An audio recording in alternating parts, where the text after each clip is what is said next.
பள்ளி கல்லூரி மாணவர்கள் அவங்களுடைய ஸ்கில், அவங்களுடைய வேலை வாய்ப்பு அந்த துறைகளை நோக்கி அவங்களை நகர்த்துறதுக்கான ஒரு திட்டம். சிம்பிளா சொல்லணும், இப்படி தான் சொல்றேன். தமிழ்நாடு கவர்மெண்ட் வந்து தமிழ்நாடோட ரிசல்ட்ஸ் குறைஞ்சிட்டே இருக்கும் பொழுது அவங்க யாராவது ஒருத்தரை தேடிட்டு இருந்தாங்க, பேஷனேட்டா இருக்கிற மாதிரி யாராவது ஒருத்தரை தேடிட்டு இருந்தாங்க. லக்கிலி நான் முதல்வன் தான் இந்த அரசோட ரொம்ப முக்கியமான ஒரு திட்டம் இல்லையா? கண்டிப்பா கண்டிப்பா ஒரு ஃபிளாக்ஷிப் ப்ரோக்ராம்ல முதல்வரனுடைய கனவு திட்டம். ஓகே, ஒரு நல்ல வேலை வாங்கி கொடுத்தணும், ஒரு நல்ல வேலைக்கு நீ போயிடலாம், நல்ல வேலைக்கு போயிடலாம், ஏதோ ஒரு வேலை இல்லை, நல்ல வேலை. மாசம் 7,500 ரூபாய் ஊக்கத்தொகை கொடுப்போம். 10 மாசம் கொடுப்போம். ப்ரிலிமினரிக்கா எவ்வளவு பேருக்கு இப்படி கொடுக்குறீங்க? 1000 பேர் கொடுக்குறோம் ஒரு வருஷத்துக்கு. போன வருஷம் தான் ஃபர்ஸ்ட் வருஷம், இந்த வருஷம் இப்போ செகண்ட் வருஷம் கொடுக்க ஆரம்பிக்க போறோம். இந்த ஒரு காமன் எக்ஸாம் வைக்கிறோம். அந்த எக்ஸாம்ல நீங்க வந்து ஸ்டைஃபண்ட் வேணும்னா ஸ்டைஃபண்ட் ஆட் பண்ணலாம், ஸ்டைஃபண்ட் பிளஸ் ட்ரைனிங் வேணும்னா ஸ்டைஃபண்ட் பிளஸ் ட்ரைனிங் நீங்க ஆட் பண்ணலாம். இதுல எவ்வளவு பேர் பெண்கள், எவ்வளவு பேர் ஆண்கள்? 30% வரைக்கும் பெண்கள். மத்திய அரசினுடைய பணிகள் பற்றிய ஒரு புரிதலை வந்து மாணவ சமூகத்துக்கு மத்தியில் அதிகமாக்குறீங்கன்னு எடுத்துக்கலாம். நம்ம ஊர் பசங்க நிறைய வேலை பார்க்கணும், அப்பதான் சர்வீஸ் டெலிவரி ஈஸியா இருக்கும். தமிழக மாணவர்கள்ட்ட இருக்கக்கூடிய ஒரு தனித்த திறமை இது இருக்கு, தமிழக மாணவர்கள் இன்னமும் இந்த ஏரியாலலாம் கவனமாக இருந்தால் கொஞ்சம் நல்லா இருக்கும் அப்படிங்கிற மாதிரி எதை நினைக்கிறீங்க? அகாடமிக்கலாக வந்து பயங்கர ஸ்ட்ராங்காக இருக்காங்க, ஈஸியாக கிராஸ் பண்ணிக்கிறாங்க, புரிஞ்சுக்கிறாங்க, அதெல்லாம் பண்ணுறாங்க. ஆனால் கொஞ்சம் சஸ்டெயின் பண்ண மாட்டேங்கிறாங்க. சஸ்டெயின் பண்ணுறது, கன்சிஸ்டன்சி, தோல்வியை தாங்க மாட்டேங்கிறாங்க.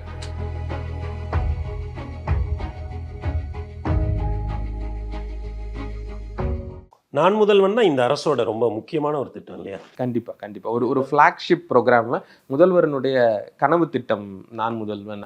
முதல்வர் சொல்லியிருக்காரு, முதல்வரே வந்து இது என்னுடைய கனவு திட்டம் சொல்லியிருக்காரு. தமிழ்நாடு இளைஞர்களை அடுத்தடுத்த இடத்துக்கு கொண்டு போறது.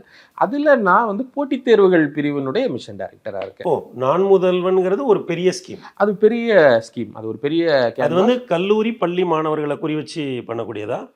பள்ளி மாணவர்கள், கல்லூரி மாணவர்கள், எக்ஸாக்ட்லி. இவங்க 2 பேருக்கும் அவங்களுடைய ஸ்கில், பள்ளி கல்லூரி மாணவர்கள் அவங்களுடைய ஸ்கில், அவங்களுடைய வேலை வாய்ப்பு, அந்த வேலை வாய்ப்பு அதிக வருவாயிட்டக்கூடிய வேலை வாய்ப்புடைய துறைகள், அந்த துறைகளை நோக்கி அவங்களை நகர்த்துறதுக்கான ஒரு திட்டம். சிம்பிளா சொல்லணும், இப்படி தான் சொல்லணும். ஓகே, ஒரு நல்ல வேலை வாங்கி கொடுத்தணும், ஒரு நல்ல வேலைக்கு நீ போயிடலாம், நல்ல வேலைக்கு போயிடலாம், ஏதோ ஒரு வேலை இல்லை, நல்ல வேலைக்கு போயிடலாம் அப்படிங்கிற அந்த இடத்துல அதை நோக்கி நகர்த்துற எந்த துறையின் கீழே நீங்க வரீங்க? சிறப்பு திட்ட செயலாக்க துறைக்கு. ஒரு ரயில்வேல ஒரு மனித வளம், ஒரு ஆயிரக்கணக்கான ஊழியர்களோட நலனெல்லாம் ஒரு புறம் நீங்க பார்த்துட்டு இருக்கீங்க, ரொம்ப சிறப்பாக செயல்படுறீங்க. திடீர்னு அப்படி தமிழ் மாணவர்கள் அவங்க கனவு ஒரு போட்டித் தேர்வு, இந்த உலகத்துக்குள்ள வந்தோன்னு இந்த உலகம் எப்படி இருந்தது? எனக்கு இந்த ஆப்பர்ச்சுனிட்டி கிடைச்சது ரொம்ப பெரிய விஷயம் தான் நான் நினைக்கிறேன். ஏன்னா நாம பாஸ் பண்றது ஒரு பக்கம், பட் இன்னொருத்தவங்களை பாஸ் பண்ண வைக்கிறது இன்னும் சேலஞ்சிங்கான ஒரு விஷயம். ஒரு முதன்முறை பாஸ் ஆனவருங்கிற அடிப்படையில் உங்களுக்கு அதுக்கான தகுதி இருக்கிறதா தான். தமிழ்நாடு கவர்மெண்ட் வந்து தமிழ்நாடோட ரிசல்ட்ஸ் குறைஞ்சிட்டே இருக்கும் பொழுது அவங்க யாராவது ஒருத்தரை தேடிட்டு இருந்தாங்க, பேஷனேட்டா இருக்கிற மாதிரி யாராவது ஒருத்தரை தேடிட்டு இருந்தாங்க. லக்கிலி வந்து I happen to meet senior officials. அவங்க they gave me opportunity to work in government of Tamil Nadu. இங்க நீங்க இப்ப எதை பாக்குறீங்க? இந்த நான் முதல்வன்ல எந்த விஷயத்தை நீங்க கவனப்படுத்தி பாக்குறீங்க? முதல் கவனம் வந்து யூபிஎஸ்சி தேர்வுகளில், ஐஏஎஸ் எக்ஸாம்னு பொதுவாக சொல்லக்கூடிய யூபிஎஸ்சி சிவில் சர்வீஸ் எக்ஸாமினேஷனில் தமிழ்நாட்டு மாணவர்கள் அதிகமாக இடம்பெறணும். குறைந்தது 10% மாணவர்களாவது போகணும். கொஞ்ச நாளைக்கு முன்னாடி அது வந்து 4% இருந்துச்சு. அதுக்கும் ரொம்ப நாளைக்கு முன்னாடி 10%, 15% வரைக்கும் இருந்துச்சு. அந்த கட்டத்துலலாம் அப்படி 15% வரைக்கும் போன காலகட்டம் இருக்கு. அப்படி ஒரு காலகட்டம் இருக்கு. அங்க ஒரு 90கள்ல இருந்து ஒரு 2010 வரை பீக்ல இருந்தாங்கன்னு சொல்லலாம்ல தமிழ் மாணவர்கள். அதாவது லேட் 90s 2000க்கு அப்புறம், குறிப்பா 2005 to 2015 2016 பீக் இயர்ஸ். 5 to 16 தான் வந்து ஒரு பீக் இயர் அப்படின்ட்டு நம்ம சொல்லலாம். 5 to 16 அதுக்கப்புறம் அப்படியே டிராஸ்டிக்காக குறைய ஆரம்பிச்சு 4% ஒரு வருஷத்துல பார்த்தோன்னா டாப் 100ல ஒருத்தர் கூட இல்லை அப்படிங்கிற சுச்சுவேஷன் வர ஆரம்பிச்சு. அதுல வந்து ஃபர்ஸ்ட் பிரைமரி ஃபோக்கஸ் அது யூபிஎஸ்சியில் நிறைய மாணவர்கள் தமிழ் மாணவர்கள் போகணும், அது நம்பர் 1 ஃபோக்கஸ். இந்த நான் முதல்வன்ல போட்டித் தேர்வுகள் அப்படிங்கிற அந்த பிரிவோட திட்ட இயக்குனரா இருக்கிறீங்க. உங்களோட முதல் நோக்கம் வந்து யூபிஎஸ்சி. ஓகே, ஐஏஎஸ் தேர்வுகள், சிவில் சர்வீஸ் எக்ஸாமினேஷன் அதிக மாணவர்கள், தமிழ்நாட்டை சேர்ந்த மாணவர்கள் அதிக எண்ணிக்கையில் செலக்ட் ஆகணும். அது ஃபர்ஸ்ட் பிரைமரி நோக்கம். அதுக்கு அடுத்தது central government examination, other central government examinations இருக்கு இல்லையா, staff selection commission, central other railway recruitment board, bank, இந்த மாதிரி விஷயங்கள். இதுதான் கவர்மெண்ட் வந்து இந்த போட்டித் தேர்வுகள் பிரிவுக்கு செட் பண்ணியிருக்கிற மேண்டேட். இப்போ நீங்கள் இப்போ நீங்கள் சொன்ன மாதிரி 95லேருந்து ஒரு 95 ஒரு 2015 வரையான காலகட்டத்தில் நிறைய மாணவர்கள் தேர்ச்சி பெறுறாங்க. பிறகு அது படிப்படியாக வந்து குறைந்து கொண்டே வருது. இதை தடுப்பதற்கு என்ன மாதிரியான முயற்சிகள்லாம் எடுத்திருக்கீங்க? இது அல்லது இந்த இந்த தேர்ச்சி விகிதத்தை அதிகரிக்க என்ன மாதிரியான முயற்சிலாம் எடுத்திருக்கீங்க? முதல் விஷயம், டேலண்டான மாணவர்கள் ஃபைனான்ஷியல் சப்போர்ட் இல்லாமல் அவங்க வந்து பண்ண வேண்டாம்னு வெளியில் போகக்கூடாது. போதும் அப்படின்னு நினச்சி வெளில போகக்கூடாது. இன்னொரு ஒரு அட்டெம்ப்ட் இருந்தால் அவன் இலக்கு அடைஞ்சிருவானா இருக்கும். அப்போ அவன் வந்து வெளியில் போகக்கூடாது. அந்த மாதிரி மாணவ மாணவிகளுக்கு ஃபஸ்ட்டு சப்போர்ட் பண்ணணும். அதுக்கு கவர்மெண்ட் என்ன பண்ணியிருக்காங்கன்னா, ஒரு ஃபினான்ஷியல் சப்போர்ட். நாம் ஒரு டெஸ்ட் வைப்போம். அந்த டெஸ்ட்டில் பாஸ் பண்ணிட்டாங்கன்னா மாதம் 7,500 ரூபாய் ஊக்கத்தொகை கொடுப்போம். 10 மாதம் கொடுப்போம். ப்ரிலிமினரிக்காக. எவ்வளோ பேருக்கு இப்படி கொடுக்குறீங்க? 1000 பேர் கொடுக்குறோம் ஒரு வருஷத்துக்கு. இது ஒரு வருஷத்துக்கு கொடுத்துட்ருக்கீங்க? போன வருஷம் தான் ஃபர்ஸ்ட் வருஷம். இந்த வருஷம் இப்போ செகண்ட் வருஷம் கொடுக்க ஆரம்பிக்க போகிறோம். அப்போது அந்த தேர்வை எழுதி வெற்றி பெற்ற மாணவருக்கு மாதம் 7,500 ரூபாய் கொடுத்துறீங்க. ஓகே, வேறு என்ன பண்ணுறீங்க? இதுக்கு அடுத்தது ஒரு 225 பேருக்கு ஃபுல் டைமாக ட்ரெயின் பண்ணுறோம். சென்னையில் இருக்கக்கூடிய ராஜா அண்ணாமலைபுரத்தில் கிரீன்வேஸ் ரோட்டில் ஃபுல் டைம் ரெசிடென்ஷியல் ட்ரைனிங் கொடுக்குறோம் 225 மாணவர்களுக்கு. எவ்வளோ நாள் அந்த ட்ரைனிங் போகும்? அது 8 மாதம் போகும் அந்த ட்ரைனிங். அதுக்கப்புறம் 100 பேர் கோயம்புத்தூர்லேயும் பாரதியார் யூனிவர்சிட்டியோட சேர்ந்து அவங்களோட சேர்ந்து ஒரு டைப் பண்ணி அங்கே ஒரு ரெசிடென்ஷியல் கோச்சிங். இன்னொரு 100 பேர் மதுரையிலையும் மதுரை காமராஜர் யூனிவர்சிட்டியோட டைப் பண்ணி அங்கே ஒரு 100 பேருக்கும் மொத்தமாக ஒரு 425 பேருக்கு ரெசிடென்ஷியல் கோச்சிங் கொடுக்குறோம். அவங்கள எப்படி தேர்ந்தெடுப்பீங்க? இதே எக்ஸாம் வழியாக தேர்ந்தெடுப்போம். இந்த ஒரு காமன் எக்ஸாம் வைக்கிறோம். அந்த எக்ஸாமில் நீங்கள் வந்து ஸ்டைஃபண்ட் வேணும்னா ஸ்டைஃபண்ட் ஆட் பண்ணலாம். ஸ்டைஃபண்ட் ப்ளஸ் ட்ரைனிங் வேணும்னா ஸ்டைஃபண்ட் ப்ளஸ் ட்ரைனிங் நீங்கள் ஆட் பண்ணலாம். இல்லை ட்ரைனிங் மட்டும் வேணும்னா ட்ரைனிங் ஆட் பண்ணலாம். அந்த எக்ஸாமில் நீங்கள் அந்த மெரிட் லிஸ்ட்டுக்குள்ளே வரணும். ஓகே, இப்போ முதல்ல வரக்கூடிய மாணவர்களுக்கு ஸ்டைஃபண்ட் ப்ளஸ் ட்ரைனிங். ஆமாம் அவங்க ஒரு வேளை ஸ்டைஃபண்ட் மட்டும் எனக்கு போதும்னு ஆட் பண்ணலாம். ஆனால் நான் கேட்குறேன், உங்களோட ப்ரையாரிட்டி வந்து ஸ்டைஃபண்ட் ப்ளஸ் ட்ரைனிங் வந்து ஃபஸ்ட்டு. அது மாணவர் ப்ரையாரிட்டியை பொறுத்து அது மாறும். அப்போ இந்த 1000 பேரில் ஒரு 425 பேருக்கு வந்து ரொம்ப இன்டென்சிவான ஒரு உணவு, உறைவிடம் எல்லாத்தோடையும் சேர்த்து ட்ரைனிங், மென்டர்ஷிப், டீச்சிங் எல்லாம் சேர்த்து ஒரு பேக்கேஜ். இப்போ தமிழ்நாட்டுக்கே ஒரு கேள்வியை நான் உங்ககிட்ட கேட்குறேன். இதில் எவ்வளோ பேர் பெண்கள், எவ்வளோ பேர் ஆண்கள்? ஒரு 30% வரைக்கும் பெண்கள் இருக்காங்க. ஓகே, யூபிஎஸ்சிலையுமே அத்தனை சதவீதம் தான் தேர்ச்சி பெறாங்க இல்லையா? இல்லை, 30%ங்கிறது இப்போதைக்கு ஒரு நல்ல சதவீதம். இல்லை, நான் என்ன கேட்குறேன்னா ஆல் இண்டியா டேட்டாவில் அதை விட கம்மியாக தான் இருப்பாங்க. அதை விட கம்மியாக தான் இருப்பாங்க. அதை விட அதிகமான பெண்களுக்கு தான் நீங்கள் நாம ட்ரெயின் பண்ணுறோம். ஓகே, அப்போ 425 பேருக்கு வந்து உணவு உறைவிடத்தோட பயிற்சி கொடுக்குறீங்க. 1000 பேருக்கு வந்து ஸ்டைஃபண்டோட சேர்த்து இது தவிர வேறு என்ன முயற்சிகள் அரசாங்கம் எடுக்குது? இந்த எண்ணிக்கை மத்திய அரசு தேர்வுகளில், அதுவும் மத்திய அரசு அதிகாரிகளாக தமிழக மாணவர்கள் போக வேண்டும்ங்கிற அந்த உயரிய நோக்கத்தோட அரசு இது தவிர வேற என்ன முயற்சிகளை பண்ணு? இதை தவிர வந்து நம்ம அடுத்த சர்வீஸ், இப்போ நம்ம ஊர்ல வந்து இன்கம் டேக்ஸ் ஆஃபீஸ் இருக்கு, ஜிஎஸ்டி ஆஃபீஸ் இருக்கு, போஸ்டல் டிபார்ட்மெண்ட் இருக்கு, ரயில்வே டிபார்ட்மெண்ட் இருக்கு. இங்கேயும் நம்ம பசங்க இருக்கணும்.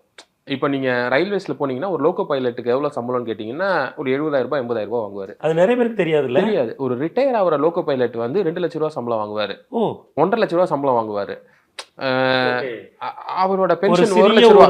ஒரு தமிழ்நாட்டில் ஒரு சிறிய ஊரில் இருக்கக்கூடிய ஒரு லோகோ பைலட் வந்து 2 லட்ச ரூபா சம்பளம் வாங்குறாருங்கிற தகவலே நிறைய பேருக்கு தெரியாது. அப்போ 1 லட்ச ரூபா சம்பளம் வாங்குற அவர் ரிட்டையர்மெண்ட் பென்ஷனே 1 லட்ச ரூபா வாங்குவார். நீங்கள் ஸ்டேஷன் மாஸ்டர் பார்த்தீங்கன்னா ஜாயின் பண்ண உடனே 70,000 ரூபாய் சம்பளம் வாங்குவார். ஸ்டேஷன் மாஸ்டர் 70,000 ரூபாய் சம்பளம். அப்போ இந்த சம்பளத்தில் நம்ம ஊர் பசங்க நிறைய பேர் இருக்கணும். அப்போ நம்ம ஊர் பசங்க நிறைய பேர் இருக்கணும்னா அப்போ அந்த எக்ஸாமை அவங்க கிராக் பண்ணணும். அதுக்காக நம்ம ஃபெசிலிட்டேட் பண்ணணும். மாணவர்களுக்கு இந்த தேர்வுகள் மேலெல்லாம் இப்போ யூபிஎஸ்சியை பொறுத்தளவில் எனக்கு புரியுது, அது மேலே ஒரு கிரேஸ் இருக்குது. அவங்க நிறைய பேர் வந்து யூபிஎஸ்சின்னு ஐஏஎஸ் ஆகணும், ஐபிஎஸ் ஆகணும் அப்படின்ட்டு வந்து படிக்கிறாங்க. ஆனால் ஒப்பீட்டளவில் நீங்கள் உங்கள் சொந்த ஊர்லேயே வேலை பார்த்துக்கலாம். மத்திய அரசு நிறுவனம், சம்பளம், இப்போ ஒரு இன்கம் டேக்ஸ் இன்ஸ்பெக்டருக்கு சொந்த ஊரில் எவ்வளோ மரியாதை இருக்குன்னு நமக்கு தெரியும். ஆனால் இந்த அளவுக்கு மாணவர்கள்ட்ட அந்த தேர்வுகள் மேலே ஆர்வம் இருக்கா? அந்த ஆர்வத்தை கொண்டு வரதுக்காக வேண்டி தான் இந்த வருஷம் கவர்மெண்ட் ஒரு ஸ்கீம் பண்ணியிருக்காங்க. என்ன பண்ணுறீங்க? நம்ம எப்படி யூபிஎஸ்சிக்கு 1000 பேருக்கு வந்து ஸ்காலர்ஷிப் ஸ்டைஃபன் கொடுத்தோமோ, எஸ்எஸ்சி பேங்கிங் ரயில்வேஸுக்கு 1000 பேருக்கு இந்த வருஷம் நம்ம எக்ஸாம் வச்சு தேர்ந்தெடுத்து 1000 பேருக்கு ரெசிடென்ஷியல் கோச்சிங் ஃபார் 6 months கொடுக்குறோம். 1000 பேருக்கு 1000 பேருக்கு கொடுக்குறோம். எப்படி 3 சென்டர்ல கொடுக்குறோம். 1000 பேருக்கு எப்படி 3 சென்டர்ல கொடுக்குறோம். நாங்க ஒரு எக்ஸாம் வச்சோம். அந்த எக்ஸாம் வந்து ஜூலைல நடந்துச்சு. அந்த எக்ஸாம்ல இருந்து ஒரு 1000 பேரை செலக்ட் பண்ணி அவங்கள வந்து சென்னையில ஒரு சென்டர், கோயம்புத்தூர் ரீஜனுக்கான சென்டர் வந்து சேலத்துல வச்சிருக்கோம். மதுரை ரீஜனுக்கு ஒரு சென்டர், 3 சென்டர்ல பிரிச்சு அவங்களுக்கு ரெசிடென்ஷியல் ட்ரைனிங் தலா ஒரு 300 பேர் ஒரு 300 பேர். இதோட நோக்கம் என்னன்னா, எப்போ வந்து நிறைய பேருக்கு இவ்வளோ சம்பளம் இருக்கு, இந்த பொசிஷன்ல இப்படி பண்ண முடியும் அப்படிங்கிறதெல்லாம் இருந்தா கூட கடைசியா எப்போ வந்து பையன் நம்ப ஆரம்பிப்பான்னா, ஏன் முன்னாடி என்னை பார்த்து யாராவது ஆயிருக்கானா, என் ஊர்ல குரூப் 4 எக்ஸாம் எழுதி ஒரு அண்ணன் சீயிங் இஸ் பிலீவிங் ஒரு அண்ணன் விஓ ஆயிருக்காரு என் ஊர்ல எனக்கு பக்கத்துல. அப்ப நான் குரூப் 4 எக்ஸாம் படிக்கிறேன். இன்னொரு அக்கா வந்து சீனியர் இன்ஸ்பெக்டர் கோஆபரேட்டிவ் ஆயிருக்காங்க, இல்ல செக்ரட்டரியேட்ல வேற பாக்குறாங்க. சோ நான் அதை எடுத்து படிக்கிறேன். ஏன்னா அவங்களுக்கு தான் தெரியும் இந்த வாழ்க்கை எப்படி மாறுது ஒரு தேர்வான பிறகுன்றது அவங்களுக்கு தெரியும். அப்ப நீங்க எக்ஸாம்பிள்ஸை உருவாக்கணும்.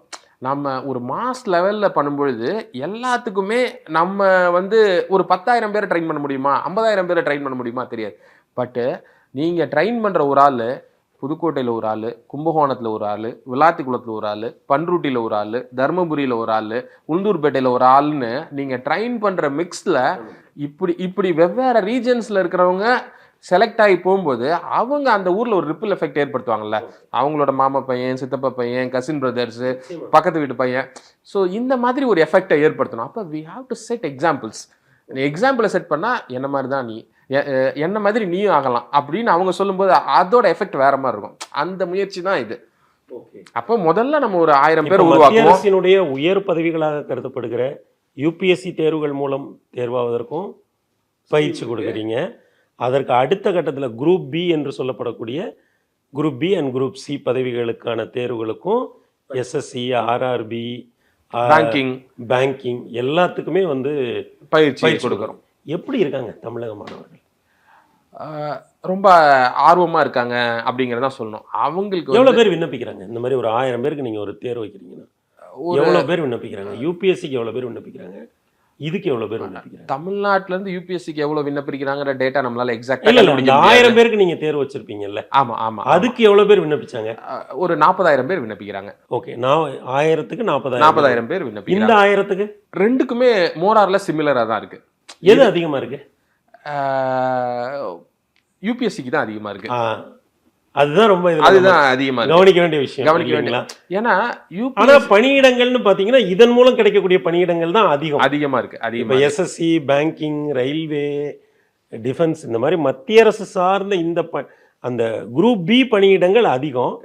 ஆனா இதுக்கான ஒரு பயிற்சிக்குன்னு ஒரு தேர்வு வைக்கும் போது யூபிஎஸ்சிக்கு விண்ணப்பிப்பதை விட குறைவான மாணவர்கள் தான் இதுக்கு விண்ணப்பிக்கிறாங்க.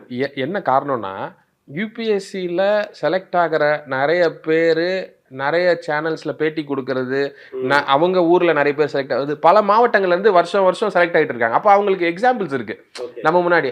ஒரு பெரும் கனவை நோக்கி போறதோட அது ரொம்ப முக்கியமான விஷயம். அது ரொம்ப முக்கியமான விஷயம். பெரும் கனவை நோக்கி போறதுங்கிறது ஒரு முக்கியமான விஷயம். அதுக்கு அடுத்த முக்கியமான விஷயம் இருக்குல்ல, அதை அடைய முடியும் இருக்கு. என் சொந்த ஊர்ல ஒரு வேலை பார்க்கணும்.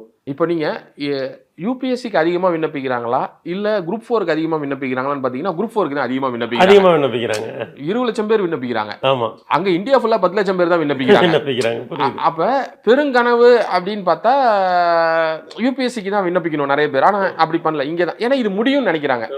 இன்னொரு பக்கம் பார்த்தா இது ரெண்டுத்தையும் கம்பேர் பண்ணும்போது தமிழ்நாட்டிலேயே பொதுவா ஈவன் குரூப் 1 தேர்வுகளுக்கு விண்ணப்பிப்பவர்களுடைய எண்ணிக்கையை விட இது போன்ற மத்திய அரசினுடைய அந்த 2ஆம் கட்ட அதிகாரிகளாக உள்ள குரூப் பி பணியிடங்களுக்கு விண்ணப்பிப்பவர்களுடைய எண்ணிக்கை குறைவாக தான் இருக்கு. ஏன்னா அவங்க முன்னாடி எக்ஸாம்பிள்ஸ் இல்லை. இந்த எக்ஸாமை நம்மளால பாஸ் பண்ண முடியுங்கிற எக்ஸாம்பிள்ஸ் இல்லாததுனால அவங்களுக்கு ஒரு நம்பிக்கை வர மாட்டேங்குது. இப்போ நம்ம செஞ்சு காட்டிட்டோம்னா போதும். இப்போ சிறிய ஊர்களுக்கெல்லாம் மத்திய அரசு அலுவலகத்துக்கு போகும்போது அங்க ஒரு வெளிமாநிலத்தை சேர்ந்தவர் இருப்பதற்கான காரணம் வந்து நம்ம மாணவர்கள்ட்ட இல்லாத ஒரு அக்கறை இல்லை, அந்த தேர்வுகள் பற்றிய ஒரு பெரிய புரிதல் இல்லைங்கிறதா ஒரு காரணம் இல்லைங்களா? எங்கேயோ ஒரு இடத்துல அந்த சங்கிலி அறுந்து போச்சு. ஏதோ ஒரு இடத்துல அந்த சங்கிலி அறுந்து போச்சு. ஒரு பக்கம் வந்து நமக்கு ஆப்பர்ச்சுனிட்டிஸ் நிறைய. நம்பர் 1 நம்ம சென்னை இருக்குது, பெங்களூர் இருக்குது, சாஃப்ட்வேர் ஆப்பர்ச்சுனிட்டிஸ் நிறைய இருக்குது. அது ஒரு காரணம். 2வது வந்து இங்கிலீஷ் ஸ்பீக்கிங்னால நமக்கு கிடைக்கக்கூடிய வாய்ப்புகள். ஓகே, நீங்கள் வேறு சில மாநிலங்களை பார்க்கும்போது அவங்களோட இங்கிலீஷ் ஸ்பீக்கிங் ஸ்கில்ஸ் வந்து கம்மியாக இருக்கிறனால இதுதான் அதுதான் அவங்களுக்கு ஒரே ஆப்பர்ச்சுனிட்டியாக இருக்குது. அப்போ அதில் நிறைய அவங்களுக்கு எக்ஸாம்பிள்ஸ் இருக்காங்க. அங்கே உன் வாழ்க்கை எப்படிடா மேம்பட்டுச்சு அப்படின்ட்டு நீங்கள் தமிழ்நாட்டில் ஒருத்தனை கேட்டிங்கன்னா, அவங்க பக்கத்து வீட்லையோ அவங்க தெருவுலையோ யாரோ ஒரு அண்ணன் இன்ஜினியரிங் படிச்சிருப்பாரு. இன்ஜினியரிங் படிச்சுட்டு இங்கே ஒரு சாஃப்ட்வேர் கம்பெனியில் வேலை பார்த்துருப்பாரு. அமெரிக்கா போயிருப்பாரு. அவங்க வீடு கடனாக இருந்திருக்கும். காசு அமைச்சிருப்பாரு. வீடு கட்டியிருப்பாங்க. இடம் வாங்கியிருப்பாங்க. இப்படி இவங்க வளர்ந்துருப்பாங்க. இன்னொருத்தனை நம்ம அந்த பக்கம் பார்த்தா, அவன் போய் ஒரு இன்கம் டேக்ஸ்லையோ எதுலையோ ஒன்றில் வேலை பார்த்துருப்பான். அதே மாதிரி ஒரு பொண்ணை கல்யாணம் பண்ணியிருப்பான். அந்த பொண்ணும் கவர்மெண்ட்டில் வேலை பார்ப்பாங்க, சென்ட்ரல் கவர்மெண்ட்டில். 2 பேரும் சம்பாரித்து இதை பண்ணியிருக்காங்க. அப்போ 2 பேருக்கும் வேறு வேறு எக்ஸாம்பிள்ஸ் இருக்குது. ஸோ அப்போ இங்கிலீஷுங்கிறது வந்து இவங்களுக்கு, பட் அதுக்காக குறைஞ்சபட்சம் நம்ம ஊருக்குள்ளே நம்ம வேலை பார்க்கணும்ல. அப்போ நம்ம அந்த எக்ஸாமை விட்டுற முடியாது. இந்த அரசு வந்த பிறகு உங்களை போன்றவர்கள் இந்த திட்டத்துக்கு வந்த பிறகு மத்திய அரசினுடைய பணிகள் பற்றிய ஒரு புரிதலை வந்து மாணவ சமூகத்துக்கு மத்தியில் அதிகமாக்குறீங்கன்னு எடுத்துக்கலாம். கண்டிப்பாக நம்ம ஊர் பசங்க நிறைய வேலை பார்க்கணும். அப்போ தான் சர்வீஸ் டெலிவரி ஈஸியாக இருக்கும். ஒரு ஜிஎஸ்டி ஆஃபீஸில் இல்லை ஒரு இன்கம் டேக்ஸ் ஆஃபீஸில் நம்ம போய் ஒரு டேக்ஸ் ஃபைலிங் பண்ண ஒரு அட்ஜுடிகேஷன் சம்மந்தமாக நம்ம போகிறோம். இல்லை ஒரு விஷயத்தை ஏதோ ஒன்று நம்ம சென்ட்ரல் கவர்மெண்ட்டு கூட நம்ம கனெக்ஷன் வச்சுக்கிறோன்னா, நீங்கள் உங்களோட பிரச்சனையை அவங்களால புரிஞ்சுக்க முடியலன்னா அப்போ அது சங்கடமாக இருக்கும் இல்லையா? அப்போ நம்ம ஊர் பையன் நிறைய இருக்கும் பொழுது தான் அது நடக்கும். அப்போ அந்த சங்கிலி அருந்துருச்சு, அதை நம்ம புரிஞ்சுக்கிட்டோம். அதை திருப்பி மீட்டெடுக்கணும். அதை மீட்டெடுத்தால் தான் நம்ம ஊர் பிஸ்னஸ்க்கே நல்லது. மொத்த சூழலுக்குமே அதுதான் நல்லது. அப்போ திரும்பி நம்ம எக்ஸாம்பிள்ஸை செட் பண்ணணும். ஆளே இல்லைன்னு சொல்ல முடியாது. வந்து 1000 பேருக்கு நீங்கள் பயிற்சி கொடுத்து 1000 பேருக்கு பயிற்சி கொடுக்குறோம். இந்த மாதிரி 3 இடத்துல 1000 பேருக்கு முழுமையான பயிற்சியை கொடுத்துட்டு ரெசிடென்ஷியல் ட்ரைனிங் உண்டு உறைவிட பயிற்சி இது பண்ணுறீங்க. இது தவிர இப்போ நீங்கள் மாணவர்களை சந்திக்கிறப்போ தமிழக மாணவர்கள்ட்ட இருக்கக்கூடிய ஒரு தனித்த திறமை இது இருக்குது, தமிழக மாணவர்கள் இன்னமும் இந்த ஏரியாலலாம் கவனமாக இருந்தால் கொஞ்சம் நல்லாயிருக்கும் அப்படிங்கிற மாதிரி எதை நினைக்கிறீங்க?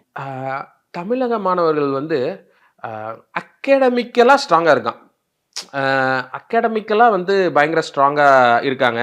ஈஸியாக கிராஸ் பண்ணிக்கிறாங்க, புரிஞ்சுக்கிறாங்க, அதெல்லாம் பண்ணுறாங்க. ஆனால் கொஞ்சம் சஸ்டெயின் பண்ண மாட்டேங்கிறாங்க. சஸ்டெயின் பண்ணுறது, கன்சிஸ்டன்சி, தோல்வியை தாங்க மாட்டேங்கிறாங்க. தோல்வி வந்து அவங்களுக்கு கொஞ்சம் பயமாக இருக்குது. உடனே போட்டித் தேர்வுலையுமே அவங்க வந்து உடனே ஒரு முடிவு வரணும் அப்படின்ட்டு நினைக்கிறாங்க. அது ஒன்று இருக்குது. பட் மெயினான விஷயம், ஜென்ரலாக இன்டெலிஜென்ட்டாக இருக்காங்க. அவங்களுக்கு தேவை ரைட் டைரக்ஷன் மட்டும்தான். டைரக்ஷன் இருந்தால் அவங்க சூப்பராக பண்ணிடுவாங்க. ஓவராலாக நான் பாசிட்டிவாக தான் பார்க்குறேன். ரொம்ப பாசிட்டிவாக இருக்குது. இந்த தேர்வில் வெற்றி பெறுவதற்கு நீங்கள் ஒரு சில ஆண்டுகளை கொடுக்கணும்.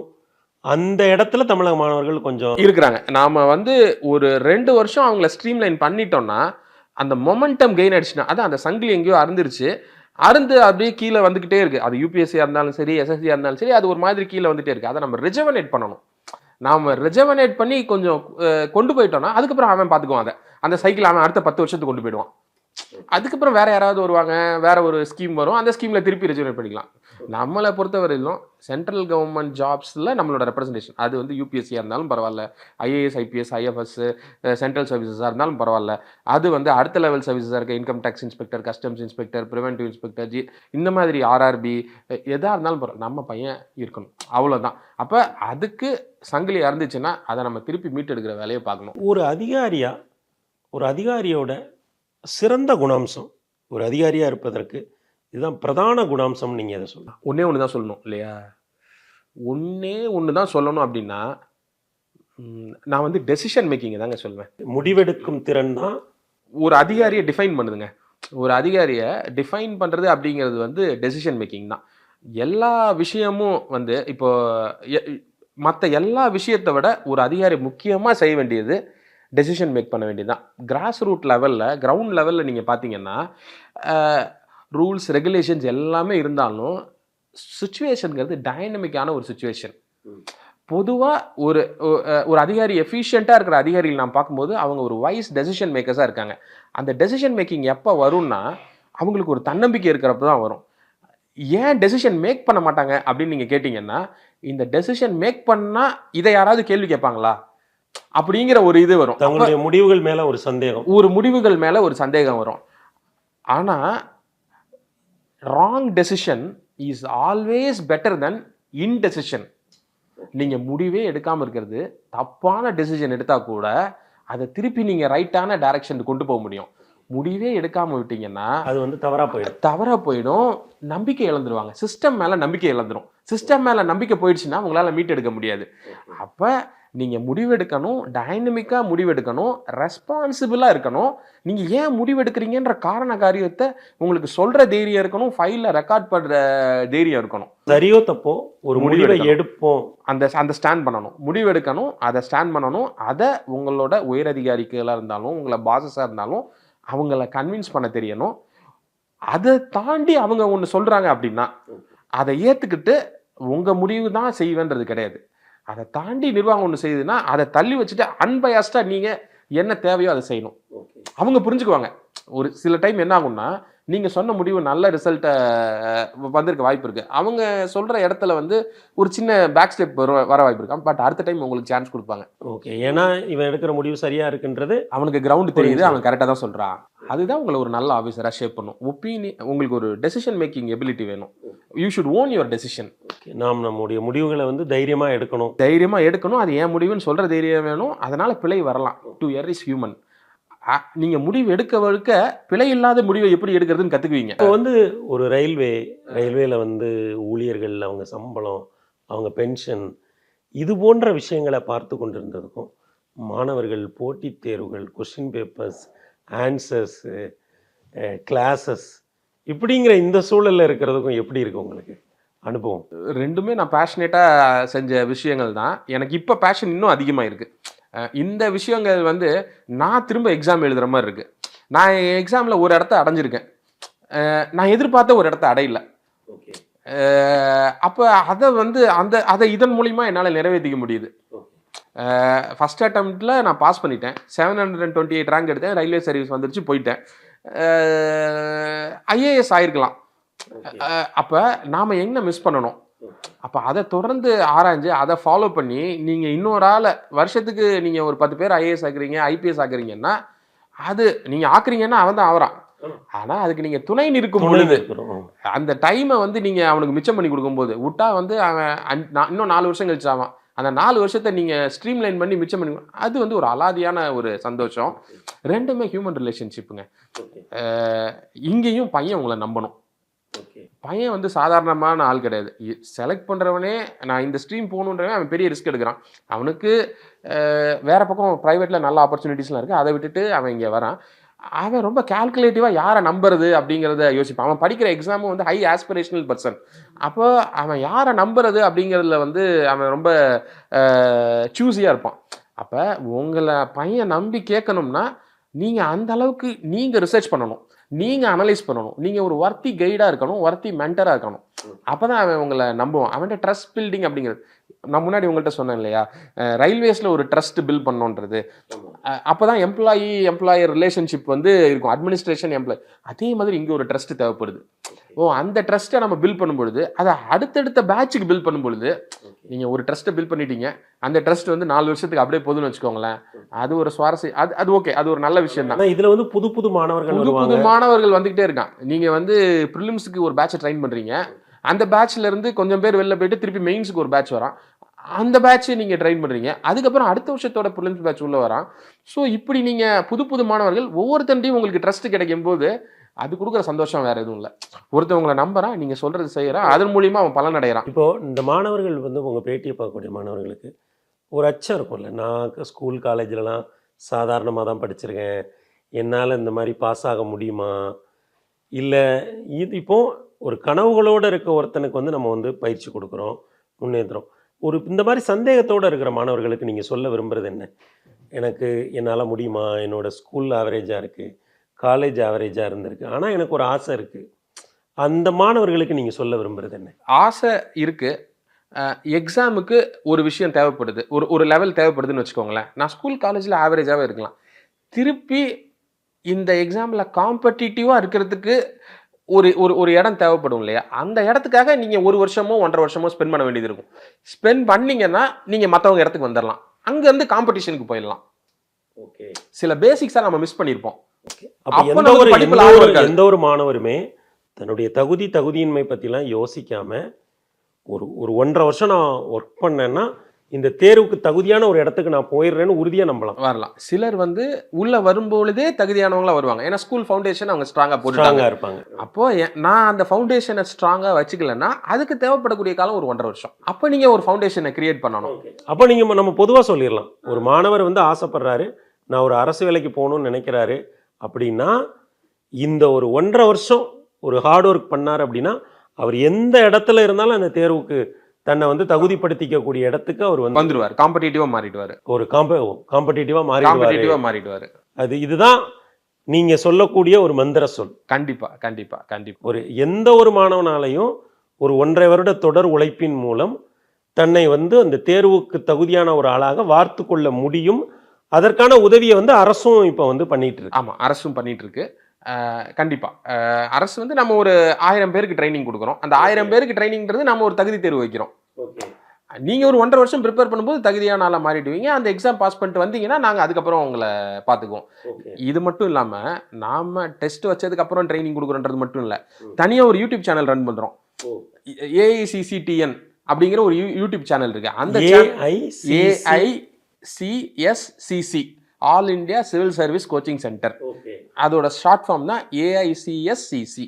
அப்படி ஒரு யூடியூப் சேனல். அதில் வந்து யூபிஎஸ்சியினுடைய ஃபவுண்டேஷனல் கோர்சஸ் எல்லாமே ஃப்ரீயாக ஸ்ட்ரீம் பண்ணுறோம். எல்லா வீடியோஸும் இருக்குது. அந்த வீடியோஸை நீங்கள் பார்த்தீங்கன்னாவே உங்களுக்கு ஒரு நாலேஜ் கிடைச்சிரும். அங்கேருந்து நீங்கள் பில்ட் பண்ண ஆரம்பிச்சிங்கன்னா உங்களுக்கு ரொம்ப ஈஸியாக இருக்கும். இப்போ மாணவர்கள் வந்து நேரடியாக இப்போ என்னால் ஒரு வகுப்புக்கு வர முடியல, இதை பற்றி நான் புரிஞ்சுக்க விரும்புகிறேன், இதை பற்றி நான் தெரிஞ்சுக்க விரும்புகிறேன், அல்லது இப்போ கல்லூரியில் படிக்கக்கூடிய மாணவர்கள் வந்து இதை தெரிஞ்சுக்கணும் அப்படின்னா இந்த யூடியூப்பை போய் பார்த்தா இது பற்றின முழுமையான இந்த தேர்வு பற்றின எல்லா விவரங்களுமே அதில் இருக்குது. தாராளமாக எல்லா கோர்சஸுமே இருக்குது. குறிப்பாக ஜென்ரல் ஸ்டடீஸினுடைய எல்லா சப்ஜெக்டும் அதில் கோர்ஸாக இருக்குது. நீங்கள் ஜென்ரல் ஸ்டடீஸில் உங்களுக்கு எக்கனாமிக்ஸ் இருக்கா, இந்தியன் பாலிட்டி, இந்தியன் கான்ஸ்டிடியூஷன் இருக்கா, ஜாகிரஃபியா, சயின்ஸ் அண்ட் டெக்னாலஜியா, இந்த மாதிரி எல்லா சப்ஜெக்ட்டுமே அதில் வந்து ஆன்லைன் கோர்சஸாக மாற்றி வச்சுருக்கோம். அது ஃப்ரீ ஆக்சஸ், எல்லாரும் ஃப்ரீ ஆக்சஸ் பண்ணக்கூடிய இடத்துல இருக்குது. சார் நான் திருநெல்வேலியில் இருக்கேன், கன்னியாகுமரியில் இருக்கேன், தருமபுரியில் இருக்கேன், என்னால் சென்னை வந்து படிக்க முடியாது, சென்னை வந்து என்னால் தங்க முடியாது, அட்லீஸ்ட் நான் வந்து உங்கள் எக்ஸாம் பாஸ் பண்ணேன்னா எனக்கு ஸ்டைஃபண்ட் கிடச்சிரும், நான் வந்து அங்கே தங்கி படிக்க முடியும், ஆனால் அதுக்கு படிக்கிறதுக்கு வந்து எனக்கு வழி இல்லை சார், அது அப்படின்னா நீ கவலைப்படாதப்பா, இந்த யூடியூப் சேனலை பாரு, அதை சின்சியராக படி, எங்களோட கொஸ்டின் பேப்பர்ஸ்லாம் ஆன்லைனில் அவைலபிளாக இருக்குது, அதை ரிப்பீட்டடாக பாரு. அப்போ அதுலேருந்து ஒரு பேட்டர்ன் பாரு, UPSC previous year question paper பாரு, அதுலேருந்து ஒரு பேட்டர்ன் பாரு, இதை வச்சுட்டு நீ ப்ரிப்பேர் பண்ணுவோம். ஊர்ல இருந்தே ப்ரிப்பேர் பண்ணினா நீ வந்து ஏன் எக்ஸாமுக்கு காம்படிட்டிவாக மாறிடுவேன். உள்ள வந்துட்டீங்கன்னா யூடியூப் சேனலை பார்க்குற ஒரு பையன் வந்து அழகா உங்கள் போட்டித் தேர்வை எழுதி 2 வருஷத்துக்கு தேவையான ஸ்டைஃபண்டை வாங்கி அழகாக படித்து அந்த தேர்வில் வெற்றி பெறுவதற்கான எல்லா வாய்ப்புகளையும் ப்ரிலிம்ஸில் ஜெயிக்கிறாங்கல்ல மாணவர்கள். ப்ரிலிம்ஸ் ரிசல்ட் வந்த உடனே அவங்களுக்கு அரசு எதுவும் ஊக்கப்படுத்துதா? ப்ரிலிம்ஸில் கிளியர் பண்ணுற எல்லாத்துக்கும் 25,000 ரூபாய் ஸ்டைஃபண்ட் தரோம். அது இல்லாமல் ப்ரிலிம்ஸில் கிளியர் பண்ணுற ஒரு 225 மாணவர்களுக்கு சென்னையில் ஃபுல் டைம் ரெசிடென்ஷியல் கோச்சிங் தரோம். இது வந்து நீங்கள் மெயின்ஸுக்கு கொடுக்குறீங்க? மெயின்ஸுக்கு கொடுக்குறோம். ப்ரிலிம்ஸ் கிளியர் பண்ணுற மாணவர்களுக்கு மெயின்ஸ்க்கான ட்ரைனிங் வந்து நம்ம ராஜா அண்ணாமலைபுரத்தில் இருக்கக்கூடிய all India civil service coaching சென்டரில் 225 மாணவர்கள். தமிழ்நாட்டில் எந்த மாணவன் வந்து ப்ரிலிம்ஸ் கிளியர் பண்ணாலும் 25,000 ரூபாய் வந்து அரசாங்கம் தருது. அவங்க எங்கே வேணால் டெஸ்ட் போட்டு எழுதலாம். சில பசங்க வந்து டெல்லியில் ஆன்லைன் டெஸ்ட் வாங்கி எழுதணும்னு நினைப்பாங்க. அப்போ அந்த டெஸ்ட் எல்லாம் 10,000 ரூபாய், 20,000 ரூபாய், 25,000 ரூபாய் வரைக்கும் கூட இருக்கும் சில இடத்துல. சிலர் நம்ம ஊர்லேயே ப்ரைவேட் இன்ஸ்டிடியூஷன்ஸில் டெஸ்ட் வாங்கி எழுதணும்னு நினைப்பாங்க. ஸோ அப்போ அவங்களுக்கு உதவுற வகையில் அவங்க ஆல்ரெடி ஒரு ஃபேஸை கிளியர் பண்ணிட்டாங்க. ப்ரிலிம்ஸை கிளியர் 10 லட்சம் பேர்லேருந்து 13,000 பேருக்குள்ளே வந்துட்டாங்க. என்கிட்ட 10,000 ரூபாய் இல்லைன்ட்டு அவன் ஒரு இதை எழுதாம விட்டுறக்கூடாது. கவலைப்படாத, கவர்மெண்ட் பக்கத்தில் இருக்குன்னு கவர்மெண்ட் வந்து மாநில அரசு வந்து அவங்களுக்கு 25,000 ரூபாய் தராங்க நான் முதல்வன் திட்டத்துக்கு கீழே. ஓகே, இப்போ இன்டர்வியூ போகிற மாணவர்களுக்கு எதுவும் பண்ணுறீங்க? இன்டர்வியூ போகிற மாணவர்களுக்கு வந்து தமிழ்நாடு ஹவுஸ்ன்னு நம்ம டெல்லியில் இருக்குது. நாம் இங்கே மாடல் இன்டர்வியூ ட்ரைனிங்லாம் கொடுக்குறோம். தமிழ்நாடு ஹவுஸில் டெல்லியில் போய் எனக்கு என்ன தங்குறதுன்னு தெரியல, என்ன பண்ணுறதுன்னு தெரியல, டெல்லியில் தமிழ்நாடு ஹவுஸில் 15 நாள் அவங்க தங்கிக்க முடியும். அந்த இன்டர்வியூக்கு அவங்க டெல்லி போய் அந்த கிளைமேட்டுக்கு நல்லா அடாப்ட் ஆகி அங்கே ஒரு 2-3 மார்க் இன்டர்வியூ அட்டன் பண்ணிட்டு அதுக்கப்புறம் அவங்க வந்து நம்ம டோல்பூர் ஹவுஸில் போய் யூபிஎஸ்சி வந்து இருக்கிறது டோல்பூர் ஹவுஸில் போய் இன்டர்வியூ அட்டன் பண்ணலாம். ஒரு தமிழ்நாட்டு மாணவர்கள் ஒரு மத்திய அரசு பணிகளை நோக்கி ஆற்றுப்படுத்தக்கூடிய இடத்துல ஒரு மத்திய அரசு பணியில் இருக்கக்கூடிய ஒரு அதிகாரியாக நீங்கள் இருக்கிறீங்க. அதுக்கு நான் தமிழ்நாடு உயரதிகாரிகளுக்கும் தமிழ்நாடு துணை முதல்வருக்கும் முதல்வருக்கும் தான் நான் நன்றி சொல்லணும். ஓகே. ஒரு விஷயத்தை அச்சீவ் பண்ணணும் அப்படின்னு நினைச்சிட்டாங்க. அதுக்கு அப்ராப்ரியேட்டான பர்சன் எங்க இருந்தாலும் நம்ம கூட்டிட்டு வரணும். திறமையானவர்களை கூட்டிட்டு வந்து அவங்க எங்க இருந்தாலும் சரி நம்ம கூட்டிட்டு வரலாம் அப்படிங்கறத எனக்கு இப்படி ஒரு வாய்ப்பு கொடுத்துருக்காங்க இல்லையா, அது வந்து தமிழக அரசுக்கு தான் அந்த முழு பெருமையும் போய் சேரும். உங்களோட ஹாபிஸ்லாம் என்ன? நீங்க என்ன ஹாபிஸா என்ன பண்ணுவீங்க? பொதுவா யூடியூப் சேனல் பார்ப்பேன், சில நேரம் டிபேட்ஸ் நிறைய கேட்பேன், அதுக்கப்புறம் ஃப்ரெண்ட்ஸ் கிட்ட நிறைய பேசுவேன். அதுதான் என்னோட ஹாபிஸ். இப்போ கல்லூரி காலத்திலேருந்தே இந்த ஹாபிஸோட தான் நீங்கள் ட்ராவல் பண்ணிட்டு வந்திருக்கீங்க? கல்லூரி காலத்தில் பார்த்தா நான் வந்து ஆனந்த விகடன் படிக்கிறது, நீயா நானா பார்க்கறது, ஒரு வாரம் கூட விட மாட்டேன். ஒரு வாரம் விடாமல் அதை பார்க்குற பழக்கம் உண்டு. அதுக்கப்புறம் எனக்குள்ள நான் ஒரு பேசிக்கலி இன்சைடு நான் ஒரு debater. I have so many opinions. So அப்போ நிறைய விஷயங்களை பேசி கருத்து உருவாக்கப்பட்டது. சார்ந்த பிரச்சனைகளை அது சார்ந்த உங்களுடைய கருத்துக்களை நீங்கள் கூர்மைப்படுத்திக்கிட்டே இருக்கு. நான் கூர்மைப்படுத்திக்கிட்டே இருப்பேன். நிறைய விஷயங்கள்ல என்னோட கருத்துக்களை கூர்மைப்படுத்திக்கிட்டு இருப்பேன். அது நமக்கு பிடிச்ச ஒரு விஷயம். உங்களுடைய அனுபவம் வந்து மிகவும் நீண்டது. ரயில்வேல மத்திய அரசு பணிகளில் ஆரம்பித்து மாநில அரசு பணிகளுக்குள்ளே நீங்கள் வந்திருக்கீங்க. இப்போ வந்து மாணவர்களை நீங்கள் தொடர்ந்து சந்திச்சுக்கிட்டே இருக்கீங்க. ஒரு மாணவனுக்கு நீங்கள் வந்து ஒரு அரசு பணி அல்லது ஒரு நல்ல பிரைட் ஃப்யூச்சரை தேடிட்டு இருக்க ஒரு மாணவனுக்கு நீங்கள் என்ன சொல்ல விரும்புறீங்க? நீங்கள் ஒரு அதுக்கான ஸ்கில் என்ன தேவைப்படுது, அந்த ரெக்குவயர்மெண்ட் என்ன தேவைப்படுது, நாம் எந்த இடத்துல நிற்கிறோம் அப்படிங்கிறத நம்ம அசஸ் பண்ணிக்கணும். நீங்கள் அரசு பணின்னு எடுத்துக்கிட்டிங்கன்னா மோஸ்ட்லி அது சரௌண்ட் ஆகிறது வந்து ஹியூமனிட்டிஸை நோக்கி ஒரு 4-5 சப்ஜெக்ட் தான் இருக்குது. அந்த சப்ஜெக்டை தான் அரசு பணி உங்களுக்கு அந்த சப்ஜெக்ட் எக்ஸாம் பார்த்தீங்கன்னா அதுதான் அரசு பணியை வந்து எக்ஸ்பெக்ட் பண்ணுறது. நீங்கள் இந்த ஊரை பற்றி தெரிஞ்சிருக்கணும், இந்த நாட்டை பற்றி தெரிஞ்சிருக்கணும், இங்கே இருக்கிற சட்டத்தை பற்றி தெரிஞ்சிருக்கணும், இங்கே இருக்கிற மக்களை பற்றி தெரிஞ்சிருக்கணும், இங்கே இருக்கிற வளங்களை பற்றி தெரிஞ்சிருக்கணும், இந்த பொருளாதாரத்தை பற்றி தெரிஞ்சிருக்கணும். இதை ஒரு 12வது படித்த பையன் எப்படி அந்தந்த சப்ஜெக்ட் படித்த பையன் எவ்வளோ தெரிஞ்சிருப்பாரோ குறைஞ்சது நீங்கள் அந்த அளவுக்கு தெரிஞ்சிருக்கணும். அதுக்கும் இன்னும் கொஞ்சம் அதிகமாக தெரிஞ்சுக்க முயற்சி பண்ணணும். அப்போ இதுதான் ரெக்குவயர்மெண்ட்னா இந்த ரெக்குவயர்மெண்ட்டை எப்படி நம்ம பூர்த்தி பண்ணுறது, நாம் எந்த இடத்துல நிற்கிறோம், அந்த இடத்துக்கு எப்படி போகிறது அப்படிங்கிற அசஸ்மெண்ட் பண்ணிவிட்டு ஒரு சூட்டபிள் மென்டர் ஆர் கைடு எப்போவுமே இருக்கணும். நமக்கு தெரிஞ்சவங்க யார் இந்த பரீட்சை எழுதியிருக்கிறாங்க எல்லாத்துக்குமே வந்து ஒரு முன்னத்தியர் யாராவது ஒருத்தர் இருக்கிறது ரொம்ப முக்கியம். இப்போ இணையத்தில் கூட அந்த மாதிரி ஒரு கைடன்ஸ் கிடைக்கும் இல்லைங்களா? இப்போ எல்லாருக்குமே பக்கத்தில் ஒரு நபராக இல்லாட்டி கூட அது போன்ற ஒரு இப்போ உங்கள் வெப்சைட்டு கூட அதுக்கான ஒரு வழிகாட்டி தானே? கண்டிப்பாக. அதாவது ஒரு லெவல் வரைக்கும் உங்களுக்கு பர்சனல் மென்டர்ஸ் தேவையில்லை.